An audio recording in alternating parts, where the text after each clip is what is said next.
నమస్కారం అండి. నమస్తే నమస్తే యా అండి. బాగున్నారా సార్? ఇందాక సార్ ఇప్పుడు విశ్వేశ్వర రెడ్డి గారు రిపబ్లికన్స్ గురించి అండ్ ట్రంప్ గురించి అంటే మంచి మాటలు చెప్పారు. ఓకే. సో బేసికలీ ఏంటంటే ఇక్కడ మనము ఇండివిజువల్ గా బైడెన్ ని ట్రంప్ కన్సిడర్ చేయకుండా టూ పార్టీస్ కంపేర్ చేసి చూడాల్సి వస్తుందండి. ఎందుకంటే ఇట్స్ నాట్ ఏ సింగిల్ అదే చిన్న కంట్రీ ఎలక్షన్ కాదు. ఇట్స్ అవును. It's it's elections in America అన్నమాట. సో ఇట్స్ అమెరికా ఆల్వేస్ ఎప్పుడంటే గత అమెరికన్ హిస్టరీ నుంచి ఎప్పుడైతే ఉందో అప్పటి నుంచి కూడా పెద్దన్న పాత్ర పోషిస్తూ ప్రపంచానికి ఒక లీడర్గా ఎదుగుతూ అండ్ ఎవ్రీ మిగతా దేశాలు కూడా అమెరికాని చూసి ఆ, అంటే వర్చువల్గా వాళ్ళు ఒప్పుకోకపోయినా కూడా మ్మ్. ఎండ్ ఆఫ్ ది డే ఇప్పుడు సైకలాజికల్గా అయినా కూడా అమెరికా అనగానే ప్రపంచంలోనే ఒక ఆ, పెద్ద దేశము, వాళ్ళు ఒక ప్రపంచానికి ఒక దిక్సూచి ఒక లీడర్గా మ్మ్. మనం భావిస్తుంటాం. So okay. అట్లాంటిది ఇప్పుడు ఒక ఒక ఒక సాడ్ ఫేస్ కి వెళ్తుంది ఏంటంటే నాట్ ఏ గుడ్ క్యాండిడేట్స్ అని. ఎందుకంటే ఇప్పుడు ఎఫిషియంట్ అంటే అమెరికన్ హిస్టరీలో మీరు చూసుకుంటే అబ్రహం లింకన్ నుంచి వాషింగ్టన్ అట్లా మేధావులు ఒక ప్రెసిడెన్షియల్ రేస్లో పాల్గొని అమెరికా ఎకానమీని ముందుకు తీసుకెళ్లిన స్టేజెస్ నుంచి ఇప్పుడు ఆ, ఒక అంటే వాళ్ళతో కంపేర్ చేసుకుంటే ఆ, ఒక ఇన్కంపిటెన్సీ లీడర్షిప్ అనే లీడర్షిప్ క్రైసిస్ అనేది అమెరికాలో ఇప్పుడు ఎగ్జిస్టెన్స్ లో ఉంది. మ్మ్. ఎందుకంటే ఇప్పుడు మీరు విశ్వేశ్వర్ రెడ్డి గారు చెప్పినట్టే Trump more than a politician is a business man. But okay. ఇప్పుడు మీకు ఒక ఒక కంట్రీని ఒక ఎకనామికల్ గా సోషల్ గా వెల్ఫేర్ గా ఆలోచించి ఒక ప్రజల అభ్యున్నతి కోసం డెవలప్మెంట్ కోసం పాటుపడాలంటే బిజినెస్ మ్యాన్ ఎప్పుడు బిజినెస్ విధంగానే ఆలోచిస్తారండి. అంటే ఇప్పుడు ఇప్పుడు when you lead a country like America, మీకు ఒక సామాజిక సోషల్ దృక్పథంతో మీరు పనిచేయాల్సి వస్తుంది. మ్మ్. ట్రంప్కి అది చాలా తక్కువ. అంటే తక్కువ తక్కువ అనడం కన్నా ట్రంప్కి అసలు అట్లాంటి సోషల్ దృక్పథం లేదని చెప్పుకోవాలి. ఓకే. ఎందుకంటే ఏ బిజినెస్ దేన్నైనా బిజినెస్గా ఆలోచించే వ్యక్తిత్వం ట్రంప్ది. ఓకే. సో ఇంకొకటి, మీరు ట్రంప్ హయాంలో మనం ఇంతకుముందు కూడా చూసాము, ప్రతి ఒక్క కంట్రీస్కి శాంక్షన్స్ విధిస్తూ ఇంకొక ఏదైనా ట్రంప్కి అగేన్స్ట్గా ఎవరైనా వెళ్తే సో దానిలో లోతుపాట్లు ఆలోచించకుండా ఒక దుడుకు స్వభావంతో వాళ్ళతో ఒక శాంక్షన్స్ విధిస్తూ వాళ్ళకి వచ్చే ఏమన్నా ఫండింగ్ ఉన్నా కూడా ఏమున్నా కూడా వాళ్ళతో ఒక శత్రుత్వం పెట్టుకుంటూ వాళ్ళ సిటిజన్స్ని మేము మా కంట్రీస్కి రానివ్వము. అంటే ఇప్పుడు నాట్ ఓన్లీ ఇల్లీగల్, నార్మల్గా రెగ్యులర్గా వచ్చే సిటిజన్స్ని కూడా అంటే ట్రంప్ మాట వినకపోతే నేను మీ కంట్రీస్ నుంచి మా కంట్రీకి సిటిజన్స్ రానివ్వనని అనే ఎగ్జాంపుల్స్ మనం ఇంతకుముందు చాలా చూసాం. మనం రెండు మూడు సార్లు ముస్లిం కంట్రీస్ కానీ లేకపోతే ఈ ఏపెక్ కంట్రీస్ ఇట్లాంటి వాటిలో మనం ఏంటంటే డిప్లొమసీగా వ్యవహరించాల్సిన ప్లేసెస్లో ఓకే. ట్రంప్ ఏంటంటే ఒక సైడ్ తీసుకొని డైరెక్ట్గా ఫోకస్ పెట్టి శాంక్షన్స్ విధించడం మనం ఇంతకుముందు చూసాము. అది అది మన వరల్డ్ ఎకానమీ కానీ సోషల్ వెల్ఫేర్గా మనం చూసుకుంటే అది ఒక మంచి పరిణామం కాదు అని నేను భావిస్తున్నాను. ఓకే. సో అదేవిధంగా ఇప్పుడు డెమోక్రాట్స్ నుంచి మీరు చూసుకుంటే డెమోక్రాట్స్ నుంచి ఒక ప్రస్తుతానికి ఉన్న బైడెన్ తన వయోభారం వల్ల మేబీ కొంచెం డిఫికల్టీస్ ఫేస్ అవుతున్నారు. కానీ అపార్ట్ ఫ్రమ్ దట్ డెమోక్రటిక్స్ మీరు చూస్తుంటే డెమోక్రాట్స్ వాళ్ళ పాలసీస్ కానీ మ్మ్. వాళ్ళ కలుపుకొని పోయే తత్వం కానీ ఇప్పుడు మీరు చూసుకుంటే యుక్రెయిన్ని రష్యా వీళ్ళిద్దరి మధ్య సయోధ్య కుదర్చడానికి వీళ్ళు డిప్లొమసీగా వ్యవహరిస్తూ వాళ్ళిద్దరితో సయోధ్య నెలకొల్పాలని చాలా ప్రయత్నించారు. ఓకే. బట్ ఇప్పుడు మీరు ఒక స్పీచ్ చూస్తే కనుక హీస్ టేకింగ్ వన్ సైడెడ్కి వెళ్ళి మ్మ్. సో అట్లా ఏమవుతుందంటే ఒక కంట్రీని ప్రొవోక్ చేయడం వల్ల దాని పరిణామాలు వేరే కంట్రీస్ పైన పడటం, సో మ్మ్. అదే అదే మళ్ళీ అమెరికన్ ఎకానమీ మీద కూడా పడటం, ఇట్లాంటివి చాలా ఇంపాక్ట్ అవుతుంది. ఇట్స్ చైన్ ప్రాసెస్ అండి. ఓకే. ఒకదాని మీద ఇంకొకటి ఇంపాక్ట్ పడి చైన్ ప్రాసెస్ అట్లా ఓవరాల్గా వరల్డ్కి ముప్పు వచ్చే ప్రమాదం ఉంది. మ్మ్. సో అండ్ మోర్ ఓవర్ మనము ఒకవేళ మీరు ట్రంప్ హయాంలో ఇంతకుముందు చూసుకుంటే తను దిగిపోయేటప్పుడు కూడా సో ఎప్పుడైనా కూడా ఆ, ఒక ప్రెసిడెంట్ ఒక కంట్రీ ప్రెసిడెంట్ దిగిపోయేటప్పుడు ఒక హుందాగా వ్యవహరించాల్సిన చోట మ్మ్. మీరు చూసుకుంటే పార్లమెంట్ మీద అటాక్ చేసి, అమెరికన్ హిస్టరీలో ఇదొక ఫస్ట్ టైం ఓకే. పార్లమెంట్ మీద అటాక్ చేసి అది ఇంత పెద్ద విధ్వంసం సృష్టించారో. అండ్ మోర్ ఓవర్ ఇప్పుడు మీరు ఒక 1 మంత్ బ్యాక్ కింద చూసుకుంటే తన మీద ఉన్న అలిగేషన్స్ కూడా కోర్టులో ట్రయల్ అయిపోయినాయి, తన కన్విక్షన్ కూడా వచ్చింది. So it's almost like you know కోర్టులో వచ్చింది కూడా కన్విక్షన్. సో ఇప్పుడు ట్రంప్ ఏంటంటే తనకి మొన్న అసాసినేషన్, అది ఇర్రెస్పెక్ట్ ఆఫ్ ద పార్టీ, వైలెన్స్ అనేది ఏ కంట్రీలో కానీ ఏ ప్రజాస్వామ్యంలో కానీ వైలెన్స్కి తావులు ఇవ్వకుండా మనము ఉండాల్సి ఉండేది. బట్ అన్ఫార్చునేట్లీ ఏంటంటే మొన్న అసాసినేషన్ అటెంప్ట్ అయిన తర్వాత ట్రంప్కి ఇంకా కొంచెం సింపతితో పాటు ఇప్పుడు మీరు చూసుకుంటే కనుక తన గ్రాఫ్ పెరిగింది, అదొకటి. సో తనకి అదొక మేబీ యూనో ఒక లక్గా ఫేవర్ చేస్తూ అదృష్టంతో బయటపడ్డారని చెప్పుకోవచ్చు. బట్ ఫైనల్లీ ఏంటంటే he was able to come out of that particular incident successfully. అదొక అడ్వాంటేజ్గా ఇప్పుడు ట్రంప్కి చేస్తుంది. సో మీరు అసాసినేషన్ అటెంప్ట్ అవ్వంగానే నెక్స్ట్ డే సో రిపబ్లికన్స్ ట్రంప్ని నామినేషన్ని అప్రూవ్ చేసేసి ఈజ్ అ ప్రెసిడెన్షియల్ క్యాండిడేట్ అని అనౌన్స్ చేయడం జరిగింది. దాన్ని బట్టి వాళ్ళకి ఏంటంటే ఇంటర్నల్ మీరు చూసుకున్నా కూడా సో ఈ యొక్క సింపతి కైండ్ ఆఫ్ థింగ్ వాళ్ళకి పెద్ద ఫేవరబుల్ అని చెప్పుకోవచ్చు మనం. సో ఇప్పుడు బైడెన్ యొక్క పరిపాలన విధానం నచ్చకనే ఏదైతే డెమోక్రటిక్ పార్టీలో ఉన్నటువంటి ఎవరైతే సభ్యులందరూ కూడా ఆయన్ని అంటే ఆయన మీద కొంచెం వ్యతిరేకత ఉండటం, అదేవిధంగా ఆ దేశానికి సంబంధించి పెద్దగా ఆయన అభివృద్ధి చేయకపోవడమే ఇప్పుడు ఈ జరుగుతున్న కారణాలకన్నింటికి కారణం అంటారా? అదొక కారణం కూడా చెప్పుకోవచ్చు అండి. ఎందుకంటే మీకు ఒక ట్రంప్ పాలసీస్లో ఎక్కడ ఎక్కడ వాళ్ళ ఎజెండాలో కానీ ఎక్కడ లేవు. వాళ్ళకి ఏంటంటే ఎంతకైనా ఎప్పుడైనా కూడా మీకు మన ఇల్లీగల్ ఇమిగ్రెంట్స్ కోసం మన ప్రాంతీయతత్వం రెచ్చగొట్టడం ఇట్లాంటివి మీరు ఎజెండాగా పెట్టుకొని వాళ్ళు పైకి రావడం చూస్తున్నాం మనం. ఇప్పుడు ఇల్లీగల్ ఇమిగ్రెంట్స్ అనేది కట్టడి చేయడం ఒక ప్రాసెస్ అండి. తను ఏంటంటే ఒక క్లియర్ కట్ ప్రాసెస్, వాళ్ళ ఎజెండా ఏంటి, మేము ఏం చేద్దాం అనుకుంటున్నాము, మేము ట్రంప్ వాల్ కడదామంటాడు, చైనా కడదామంటాడు, అంటే ఇట్స్ చైనా వాల్ తరఫులో మనం కూడా ఒక అమెరికాలో ఒక వాల్ కట్టి నేను ఎవరిని రానియను ఇట్లాంటి ఒక మాటల వరకే పరిమితం. కానీ వాళ్ళకి ఏంటంటే ఇప్పుడు మనము ఏదైనా మనం చెప్పదలుచుకున్నప్పుడు మనం క్లియర్గా డిస్క్రిప్టివ్ వేగా మనం ఒక నెక్స్ట్ 5 years ఏంటి, నెక్స్ట్ 4 yearsలో నేను ఏం చేద్దాం అనుకుంటున్నాను, నేను ఒక పాలసీ తీసుకొస్తే దానికి తగ్గట్టు ఫైనాన్షియల్ హ్యూమన్ రిసోర్స్ వైజ్గా మేము ఎక్కడి నుంచి వనరులు సమకూర్చుకోవాల్సి వస్తుంది అనేది కూడా వాళ్ళు చూపించుకొని మరి చేయాల్సి వస్తుంది. కానీ అది ఎక్కడా జరగట్లేదు. తన ఏదో గాల్లో మేడలు కట్టినట్టుగా మాటలు చెప్తున్నాడే తప్ప ఎక్కడ కూడా ఒక కాన్స్ట్రక్టివ్ వేగా ఎక్కడ కూడా తన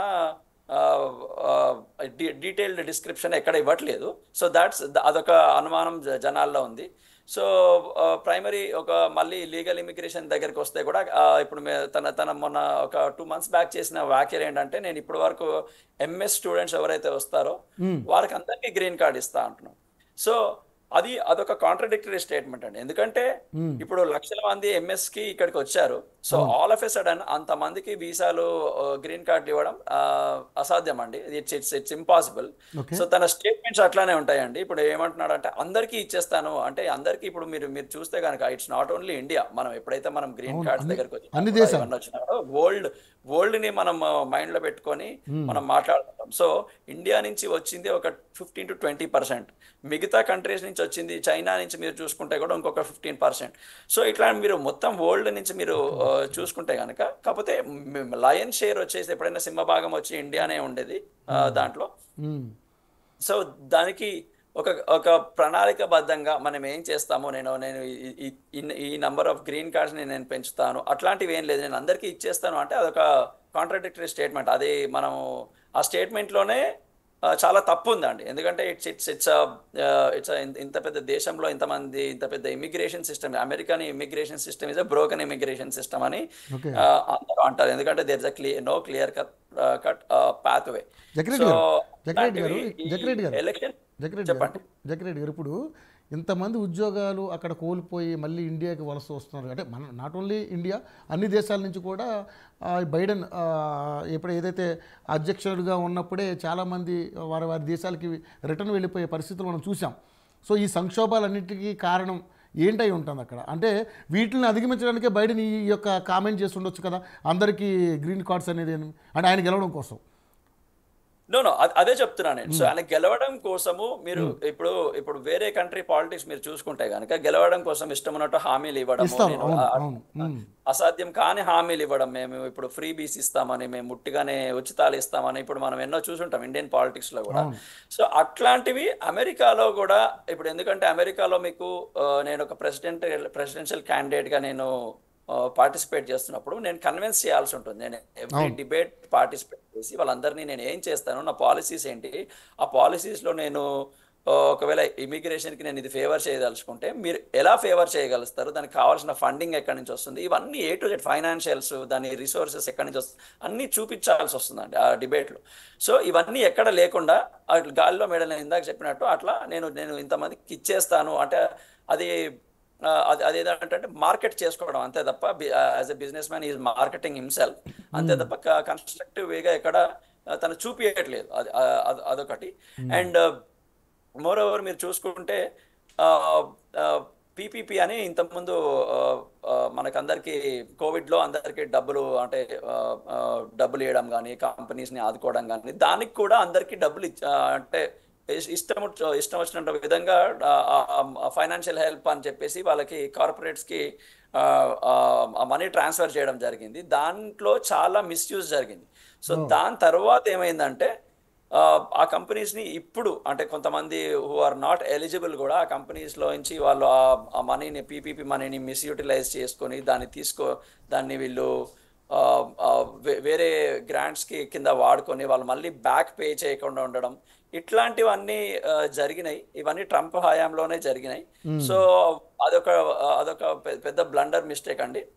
ఇంకొకటి ఏంటంటే, సో ఈ ఇన్ఫ్లేషన్కి కూడా అప్పుడు కోవిడ్ సమయంలో అందరికీ డబ్బులు పనిచేసి అందరికీ, సో అదొక ఫైనాన్షియల్ నీడ్ ఉన్న వారికి కాకుండా ప్రతి ఒక్కరికి స్టాండర్డ్గా అమౌంట్ అప్పుడు ఒక అమౌంట్ అంటూ ట్రాన్స్ఫర్ చేసి, so that let's to next government మీద చాలా ఇంపాక్ట్ పడి ఇప్పుడు చూస్తే కనుక ఇన్ఫ్లేషన్ చాలా పెరిగి ఇక్కడ వేరే బిజినెస్లు చేద్దామంటే గవర్నమెంట్ దగ్గర నుంచి లోన్లు రాక ఆ వచ్చే లోన్లు కూడా హయ్యర్ ఇంట్రెస్ట్ రేట్స్ అనమాట. ఎప్పుడైనా కూడా అమెరికాలో మీరు హౌసింగ్ ఇంట్రెస్ట్ రేట్స్ చూసుకున్నా, ఇండస్ట్రియల్ లెవెల్లో ఇంట్రెస్ట్ మీరు బిజినెస్ లోన్స్ చూసుకున్నా కూడా ఎప్పుడైనా 2%, 3% ఆ రేంజ్లో ఉండే ఇంట్రెస్ట్ రేట్లు మాత్రమే చూసుకుంటాం. కానీ ఇప్పుడు మీరు హౌసింగ్ ఇంట్రెస్ట్ రేట్లు చూస్తే 7%, మోర్ దెన్ 7%కి వెళ్ళి హిట్ అయిన పరిస్థితి మనది.